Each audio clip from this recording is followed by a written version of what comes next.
Hello and welcome to the France 24 interview. I'm Philip Turle. Our special guest this week is Sir Cary Cooper, Professor of Organisational Psychology and Health at the University of Manchester and author of a whole series of reports on work-related issues, including stress, resilience, well-being and human resources management, and how to appraise email use as a source of workplace stress.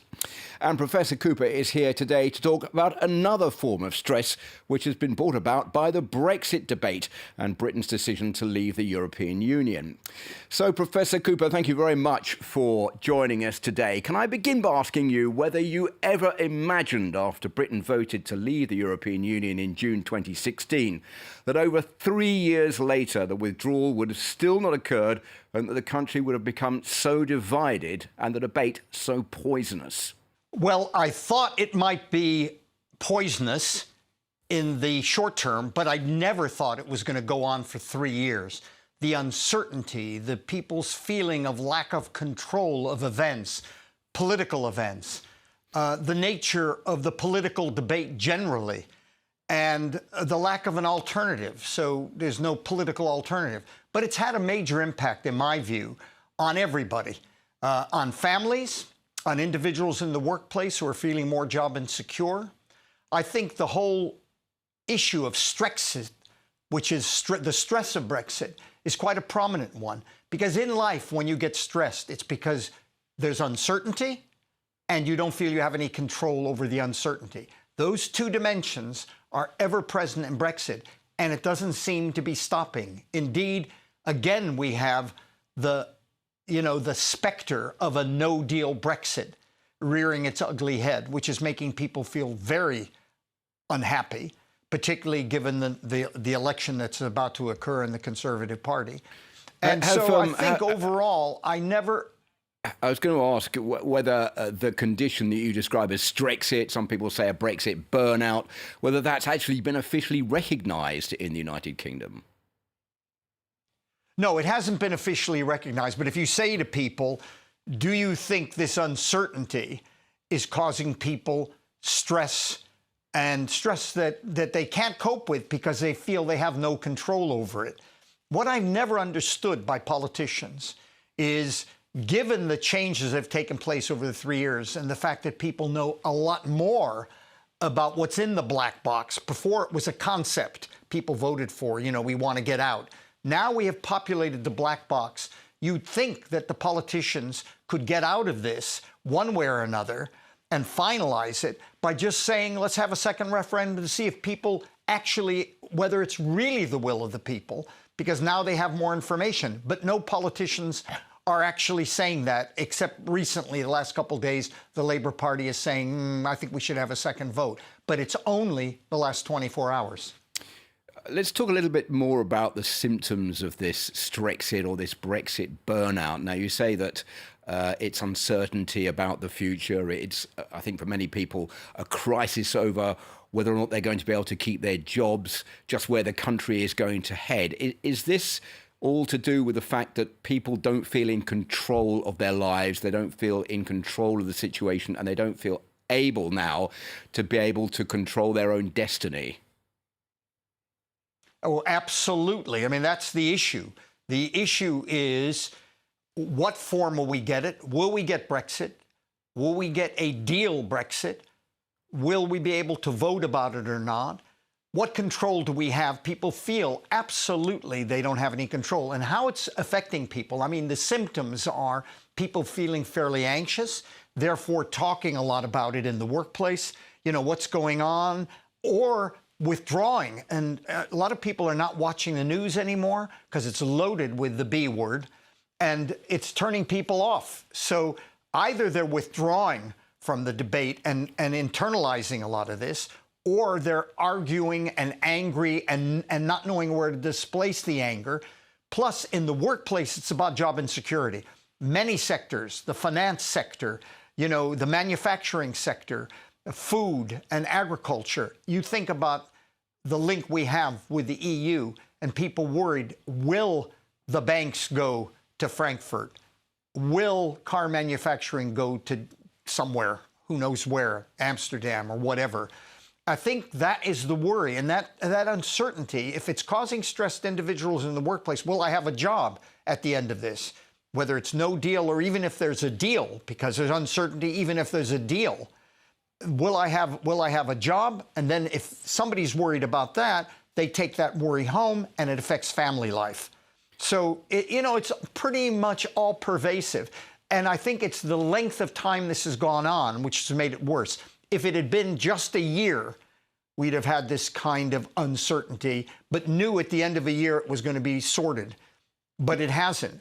And I think that uncertainty goes on. And the longer it goes on, the longer they feel they don't have any control over events, the more potentially stressful it is and the more anxiety-ridden it is. You mentioned many news organisations which talk about Brexit negativity, the shock value, the constant worst-case scenarios. How much do you think that 24-hour-a-day news channels should be blamed for creating this Brexit insecurity, this Stressxit situation when one comes home from work, one puts on the television or switches on the radio, and one is bombarded by Brexit commentary, remarks, interviews all the evening and can't get away from that? I think the media have certainly stoked it up. And it's always the kind of negative end of everything. It looks like it's going to be a no deal Brexit. The implications are X. Car manufacturing business, Deutsche Bank has just gone, and Deutsche Bank is doing it internationally anyway. But is Deutsche Bank leaving because of Brexit? Is that a manufacturing facility going because of Brexit? Will we get workers coming into the farming and agricultural industries? The worry, it keeps getting emphasized. The media, tends to features more on bad news than any good news. Or really, they should stop broadcasting so much of it. There's other things going on. We have a health service. We have education. We have to concentrate on what affects people's daily lives. But the media, the 724 in the UK, well, not necessarily globally, but at least in the UK, is constantly on it. The B word is getting that's why I think people are actually turning off the news. Of course, it's not only British people in Britain who are suffering from the Brexit burnout. There are many British expats who are suffering in the European Union and many EU citizens who are also suffering in Britain as well. Oh, absolutely. Everybody is. The uncertainty affects people living in Spain, Portugal, France, wherever they are living. And then the people who've been here a while want to stay. Can you imagine what they're thinking? What's the future mean for me? Will I get residency? They say I will, but will I? And what if it's a no deal? What if the deal doesn't include guaranteeing my stay here? Can you imagine? Everybody's affected by it. Either the British people abroad in Europe or the Europeans who are here. And there are many Europeans here, many French people here, tons in London now, from all over the world, but all over Europe, particularly Eastern Europe. And, can you imagine if the Brits are feeling insecure, uncertain, and feeling they have no control over events? Can you imagine what all the rest are feeling? Particularly, in a sense, they're even more vulnerable. The people who are the Brits living abroad or the Europeans living here, because there's no guarantees for them. What is the way out of this?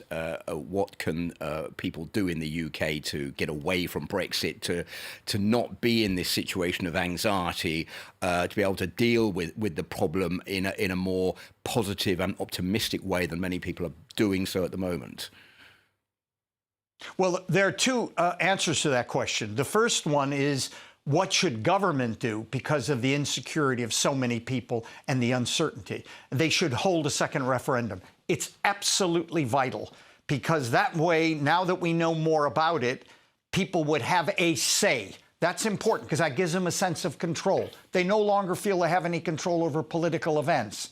So that is critical. I think quite a lot of Remainers, if ultimately they voted leave again, would probably sign up to it now that they know what it is, what's in the bag, although I suspect now Remain would win. But nevertheless, giving people some sense of control. The second thing is about the individual. What does the individual do? I mean, a lot of people are just withdrawing from it, withdrawing from listening to the news, not wanting to discuss it with colleagues or in the workplace because it's causing quite a lot of angst, a lot of problems. But I think maybe people should be more politically active. I mean, when they had the march for the second referendum in London a while back, there was nearly 2 million people on that march. That made them feel that they were making a statement and giving them a sense of control. So I guess people being more politically active to ensure a second referendum would give them a greater sense of control. That's what we need. You'd think all the politicians should be saying, come on, let's find out if the people really want to do this. If they do, then probably many Remainers will sign up for it. But people have to have a say.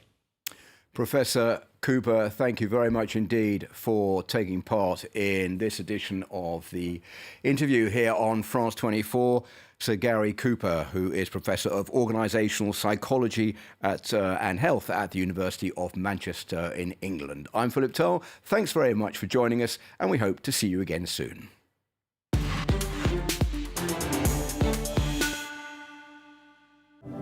Fake news. Noun.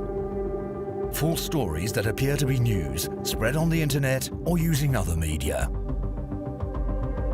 At France 24, our job is to provide you with information that's been verified. We check sources, we check facts, we sort what is true from what is fake. At the France 24 Observers, we verify photos and videos circulating online. If they're fake, we let you know and tell you how we spotted them. In Fact or Fake, we dig into viral stories around Europe to shake out the truth from the trash. Every day on Info Migrants' website, we fight fake news spread on social networks about the reality of migration.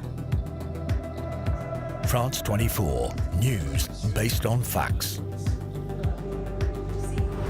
Liberté, égalité, actualité.